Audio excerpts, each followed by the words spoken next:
Địa Trung Hải là vùng biển nằm giữa ba châu lục châu Á, châu Âu và châu Phi, có diện tích khoảng 2,5 triệu km vuông, kéo dài hơn 4.000 km từ eo biển Gibraltar ở phía Tây đến bờ biển Syria và Liban ở phía Đông. Bản thân tên gọi Địa Trung Hải cũng mang rất nhiều ý nghĩa. Tên gọi này thực chất có nghĩa là biển ở giữa đất liền, bởi vì xung quanh hầu như là đất liền. Bao quanh Địa Trung Hải là hơn 20 quốc gia, từ Tây Ban Nha, Pháp, Ý, Hy Lạp ở châu Âu cho tới Ai Cập, Libya, Tunisia, Algeria ở Bắc Phi.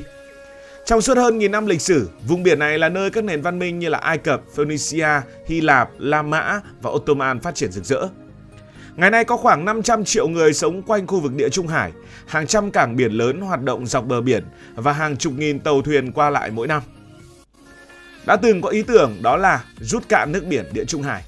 Nếu một ngày nào đó, Địa Trung Hải, vùng biển rộng hơn 2,5 triệu km vuông nằm giữa châu Âu, châu Phi và Trung Đông bị rút cạn dần, những con tàu sẽ không còn cập cảng Barcelona hay Athens. Những bãi biển nổi tiếng của Ý và Hy Lạp sẽ biến thành đồng bằng khô cạn. Thay vào đó, một vùng đất mới xuất hiện, nối liền châu Âu với châu Phi thành một siêu lục địa khổng lồ. Đây là một dự án có thật và được nhiều người xem xét nghiêm túc. Tại sao chúng ta không làm điều này? Thì thực sự là người ta đã nghĩ đến ý tưởng này rồi. Vào những năm 1920, khi châu Âu vẫn còn choáng váng sau Thế chiến thứ nhất, một kiến trúc sư người Đức có tên là Hermann Sogen tin rằng ông đã tìm ra cách giải quyết mọi vấn đề của châu Âu, nào là thiếu đất, nào là thiếu năng lượng, nào là xung đột, khủng hoảng kinh tế. Giải pháp của ông mang tên là Atlantropa, một siêu dự án có quy mô lớn đến mức ngay cả những công trình vĩ đại nhất ngày nay như đập Tam Hiệp hay kênh đào Panama cũng trở nên nhỏ bé. Nhưng tại sao kế hoạch này không được triển khai? Tại sao chúng ta không khiến cho nước ở Địa Trung Hải biến mất để sáp nhập châu Âu và châu Phi? Có một vài lý do như sau. Thứ nhất, Địa Trung Hải không phải là cái ao để muốn tát mà tát. Thì cái ý tưởng rút cạn nước biển Địa Trung Hải là như thế này. Họ sẽ xây một con đập ở eo biển Gibraltar, khóa dòng nước từ Đại Tây Dương, rồi chờ nước ở Địa Trung Hải tự bốc hơi. Eo Gibraltar chính là eo biển hẹp nối Đại Tây Dương và Địa Trung Hải, nằm ở phía nam của Tây Ban Nha và phía bắc của Maroc. Điểm hẹp nhất chỉ khoảng 14 cây số. Đây là cánh cửa duy nhất để nước của Đại Tây Dương chảy vào Địa Trung Hải. Nếu mà xây đập chặn eo biển này, Địa Trung Hải sẽ dần mất nước do bốc hơi và mực nước sẽ hạ xuống theo thời gian, không cần phải lắp đặt máy bơm, bởi vì bơm thì không biết đến bao giờ mới cạn được. Nhưng thực tế thì quy mô của vùng biển này lớn đến mức gần như vượt khỏi khả năng tưởng tượng của con người. Địa Trung Hải rộng 2,5 triệu km vuông, tức gấp khoảng 7 lần diện tích Việt Nam, chứa khoảng 3,7 triệu km khối nước. Nếu đem toàn bộ lượng nước đó đổ lên một vùng diện tích tương ứng với diện tích của nước Pháp thì có thể tạo thành một vùng đại dương sâu hơn 6 cây số. Đây không phải cái hồ, cũng không phải là một vùng vịnh, càng không phải là cái ao, mà là một trong những vùng biển quan trọng nhất trên hành tinh. Đúng là Địa Trung Hải hay bất kỳ nơi nào cũng sẽ mất nước do bốc hơi liên tục. Mỗi năm, lượng nước bốc hơi nhiều hơn lượng nước từ các con sông đổ vào. Chính vì vậy, nước Đại Tây Dương luôn phải chảy qua eo biển Gibraltar để bù đắp cho phần thiếu hụt đó. Về mặt lý thuyết, nếu mà khóa cái eo Gibraltar này lại, mực nước Địa Trung Hải chắc chắn là giảm dần. Tuy nhiên, quá trình này không diễn ra trong vài năm hay vài chục năm, mà là vài thế kỷ. Trong suốt thời gian ấy, toàn bộ khu vực ven biển sẽ rơi vào tình trạng biến đổi liên tục. Đường bờ biển thay đổi mỗi năm, các cảng biển phải liên tục di rời và cơ sở hạ tầng phải xây đi xây lại. Đó là điều bất ổn thứ nhất. Bất ổn thứ hai, rút nước biển đi rồi thì các thành phố lớn ven biển sẽ như thế nào? Có lẽ nó sẽ biến thành những thành phố cảng ở trên núi. Một trong những vấn đề nghiêm trọng nhất của dự án rút cạn nước biển Địa Trung Hải là nó đe dọa trực tiếp đến những thành phố đã tồn tại hàng nghìn năm nhờ biển. Từ Hy Lạp cổ đại, La Mã cổ đại cho đến ngày nay, Địa Trung Hải luôn là con đường giao thương quan trọng bậc nhất thế giới. Những thành phố như Barcelona, Marseille, Genoa, Napoli, Athens hay Alexandria đều được sinh ra vì biển. Biển mang tới thương mại, việc làm, du lịch, đánh cá, kết nối, buôn bán. Nếu mực nước giảm khoảng 100 mét, đường bờ biển sẽ lùi ra hàng chục km ở nhiều nơi. Đó là mới chỉ giảm 100 mét thôi. Khi đó những cảng biển hiện đại trị giá hàng tỷ đô sẽ không còn nằm cạnh biển nữa. Hãy tưởng tượng bây giờ mà nước biển cũng rút như vậy ở Việt Nam, thì cảng Hải Phòng bỗng nhiên cách mặt nước vài chục km, hoặc là thành phố Vũng Tàu sẽ trở thành một đô thị nội địa. Toàn bộ hệ thống bến tàu, kho bãi, khu công nghiệp, đường sắt, đường cao tốc kết nối cảng sẽ phải xây lại từ đầu. Đó là lý do khiến nhiều chuyên gia gọi dự án rút cạn nước biển Địa Trung Hải là tạo ra đất mới bằng cách phá hủy nền kinh tế cũ. Điều thứ ba khiến dự án này bất khả thi đó là vấn đề khí hậu của châu Âu. Điều mà nhiều người không nhận ra là Địa Trung Hải không chỉ là một vùng biển nó còn là một cỗ máy điều hòa khí hậu khổng lồ cho cả Nam Âu và Bắc Phi. Ban ngày biển hấp thụ nhiệt, ban đêm biển giải phóng nhiệt, mùa hè lại giúp hạ nhiệt, mùa đông giúp giữ ấm. Nhờ có Địa Trung Hải mà các quốc gia như là Tây Ban Nha, Ý, Hy Lạp hay miền Nam nước Pháp có kiểu khí hậu nổi tiếng dễ chịu.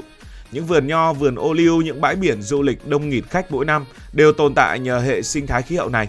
Nếu diện tích mặt nước giảm mạnh, mọi thứ sẽ thay đổi. Không khí sẽ khô hơn, nhiệt độ mùa hè sẽ nóng hơn, mùa đông có thể nóng lạnh thất thường.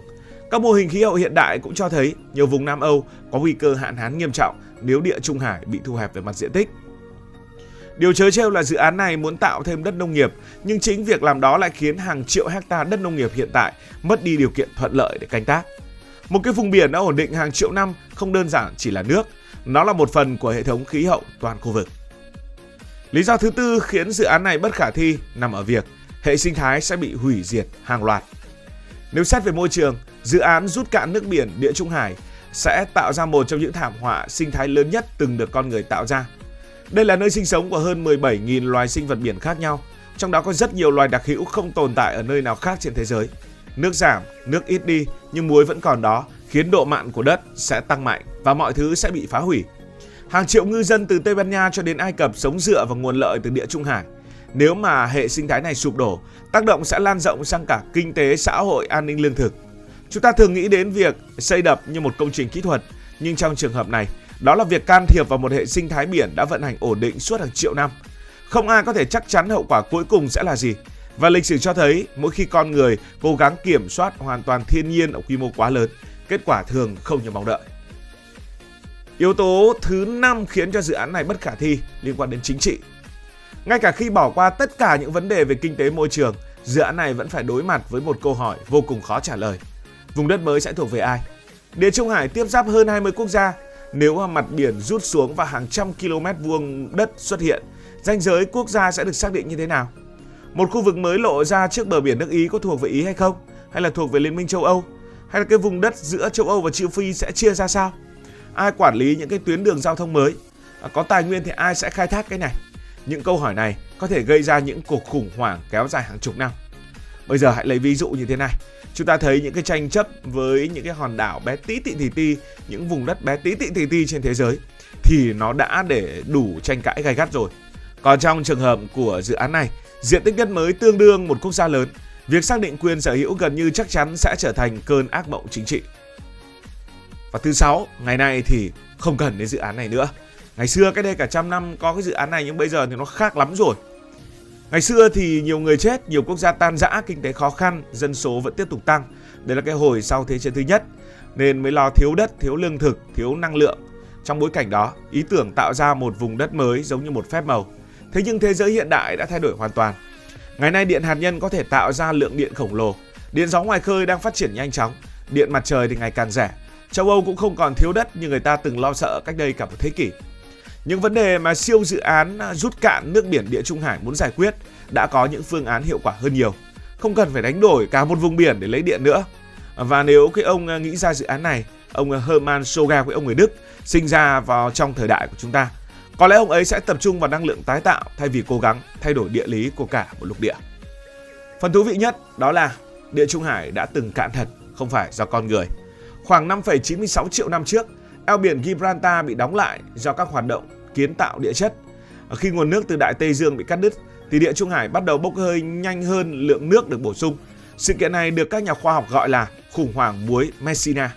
Vậy là trong hàng nghìn năm, phần lớn Địa Trung Hải gần như khô cạn bởi vì Gibraltar lúc bấy giờ tồn tại như một con đê.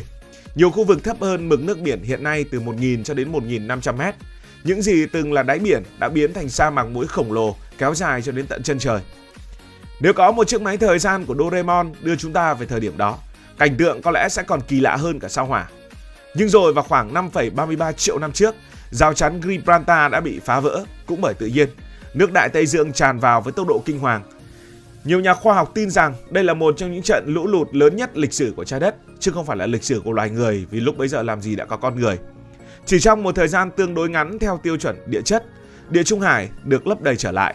Điều đó có nghĩa là dự án hút cạn Địa Trung Hải thực chất là nỗ lực tái tạo một biến cố địa chất cổ đại bằng kỹ thuật hiện đại.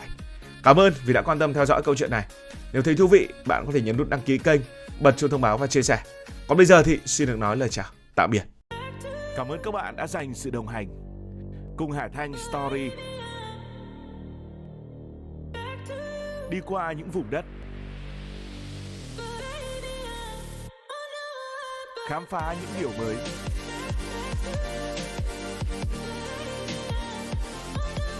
Đừng ngần ngại, hãy để lại những góp ý và xin được hẹn gặp lại.